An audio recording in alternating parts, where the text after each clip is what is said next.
Hi, welcome. I'm glad you're here. Today we're talking about starting with a theme, unleashing curiosity. This is step one of the five-step Reignite Learning program. And so you have the opportunity to, a little bit at a time, we're getting you closer and closer to knowing all of the steps. And so you can be confident with your kids and learning without all the dead materials that they use in this. I'm hoping you had a chance to do your quest for questions last week, and I hopefully that was a good experience for you and your child.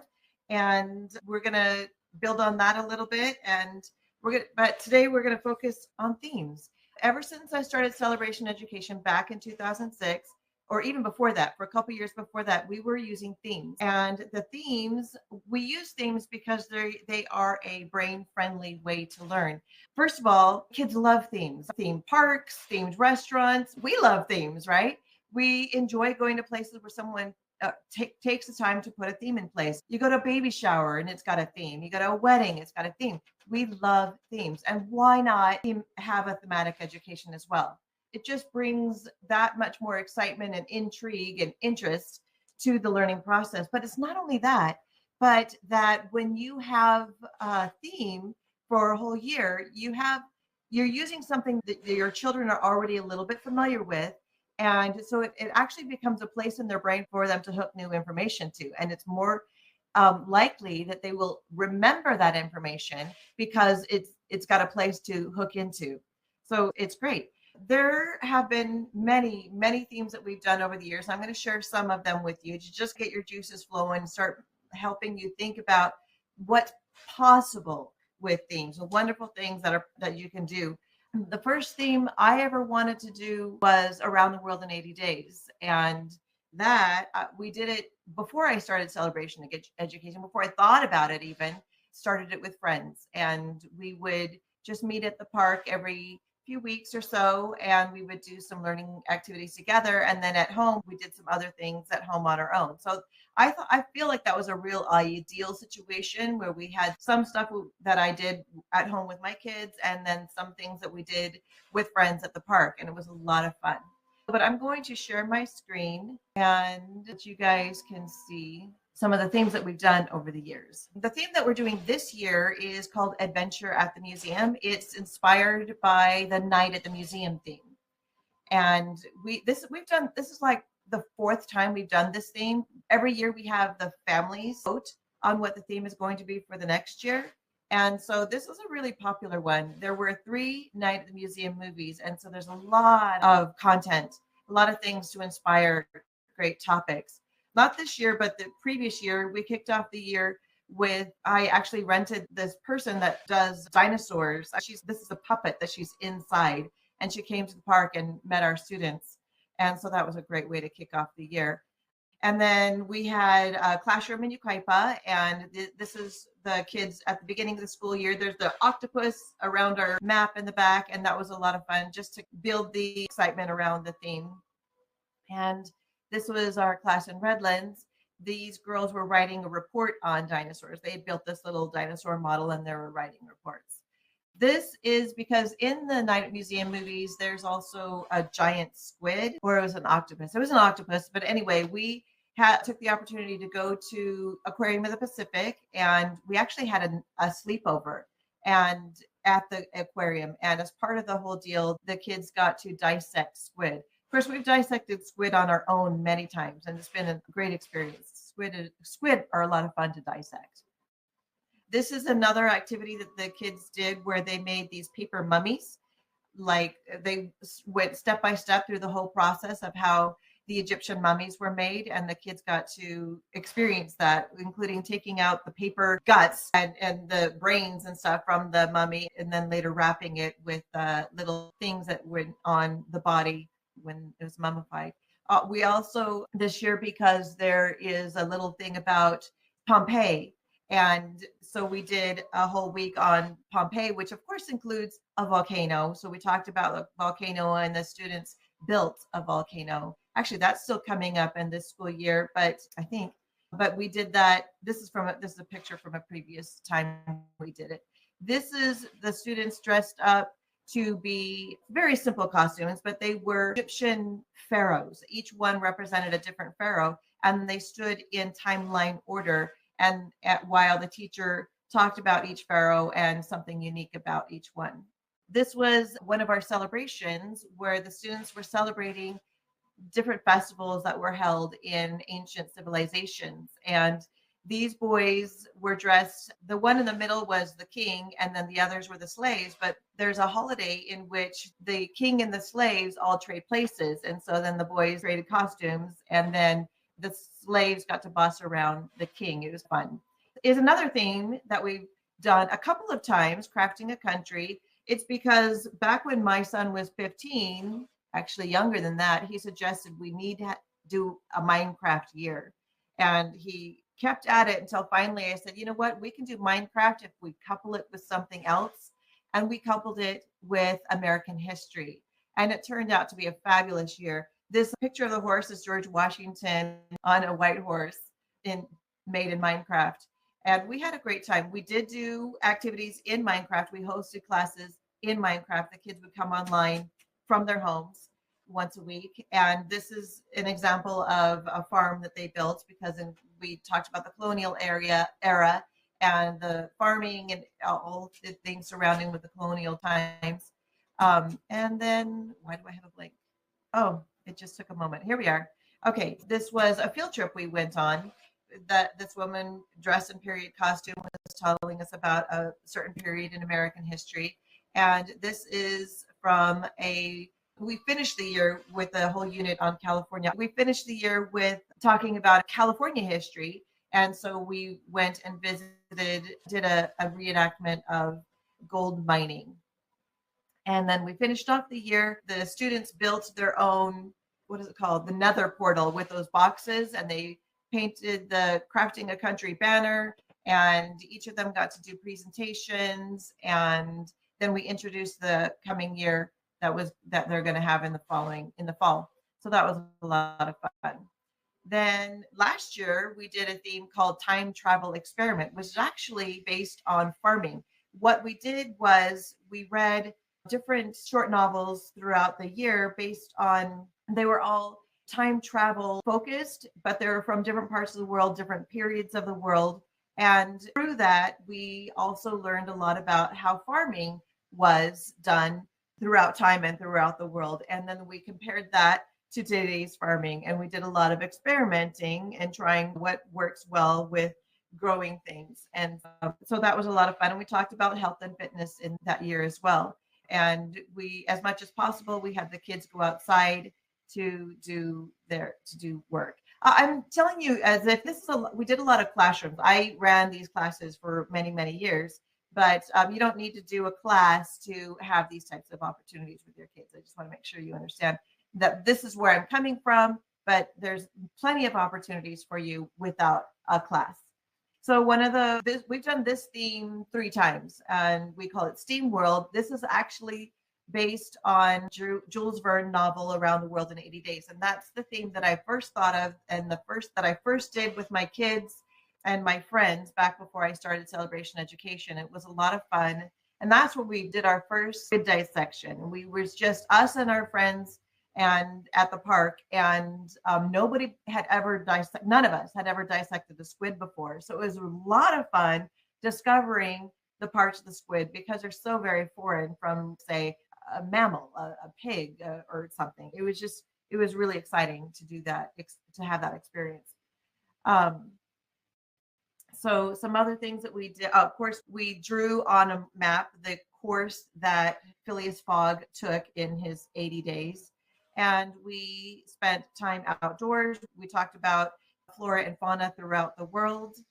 And this was really cute. I love this picture. This was because in this novel, there was a time when Passepartout, Phileas Fogg's assistant, got arrested, and he actually went to court.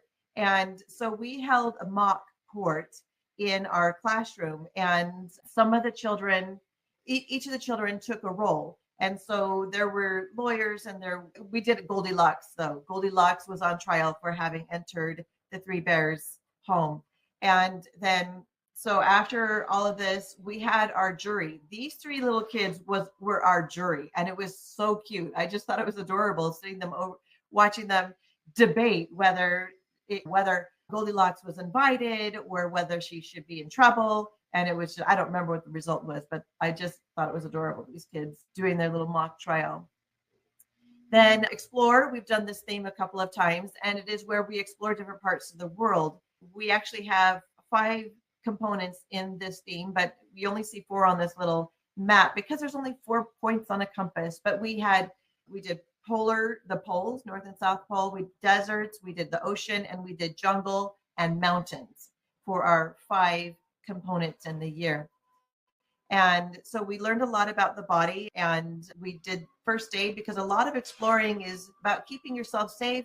And maybe if you get injured, you need to get help and helping each other, this kind of thing. And we did a lot of field trips that year. This one we did an overnighter up in the mountains, but it was our theme on poles. And this man in the mountains, he has a dog sled team here in Southern California, but he was more than happy to come out and teach us all about dog sledding. And the children got to try on the dog sledding, the big heavy coats and everything that he wore, and try all the different things. It was just a wonderful experience. And that was just one of them that we had during that year. This Visions of a Better World, the year I started Celebration Education, we did this theme. And it was Leonardo da Vinci. I love this theme because it also teaches about what self-learning is, because Leonardo da Vinci taught himself, and he was an avid learner, and he was a polymath because he was involved in so many interesting things. So we've done this one, I think, 3 times. And I like to dress up the environment for the theme that we're doing. It shows the picture of the big wing on the wall that was at our Santa Ana location when we had classes there. Talked a lot about, of course, Leonardo was into a lot of different science, and we did so many experiments over the years with flight and many different things that Leonardo himself was into. We mimicked that with the children. And we celebrated Leonardo da Vinci's birthday. We had his favorite food and just had a lot of fun. He was a kind of a prankster. He liked to play jokes on people. So we did some little bit of a April Fool's type of stuff on that day too. It was fun. And of course, Leonardo being a genius, we talked about how the brain works, and the children made models of brain cells and what they look like and how the brain cells work together as neurons. And we dissected sheep brains so that to learn more in depth about what a mammal brain looks like. And of course, we did several different art projects. And we identified not just Leonardo da Vinci, but many other artists throughout time and their contribution to our cultures. So our theme, we've only done this theme once. It's still one of our newer themes. It's heroes, and it's based on a little bit of a sprinkling of superheroes, but for the most part, we took 4 classic children's literature. I'm not sure how much of the Iliad. I'm forgetting right now, but I believe that's what it was, the Iliad. But we read a version that was rewritten for children.